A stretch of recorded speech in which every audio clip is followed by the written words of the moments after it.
বলেন তো হযরত হাজরা আলাইহিস সালাম কার সাথে পরামর্শ করবেন? আপনাদের ধারণাটা কি? কার সাথে পরামর্শ করবেন? আল্লাহর সাথে পরামর্শ করবেন। হযরত হাজরা আলাইহিস সালাম বললেন যে আমি একটু পরামর্শ করে নিই, একটু সময় দেন আমার। হযরত স্যার বলেন ঠিক আছে, সময় নেন আপনি, কিন্তু কালকে জানাই তুই।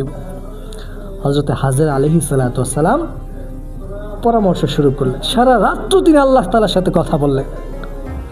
মেরে মুহতারাম হাজিরিন, ইতিহাস পর্যালোচনা করলে দেখা যায় হযরত হাজরা আলাইহিস সালাম ওই রাত্রির মধ্যে তার বিবাহিত জীবনের পর থেকে নিয়ে তার মৃত্যুর আগ পর্যন্ত হযরত ইব্রাহিমের সাথে কেমন সংসার কাটাবেন এটা সম্পর্কে আল্লাহ তাআলার সাথে আলোচনা করেছেন।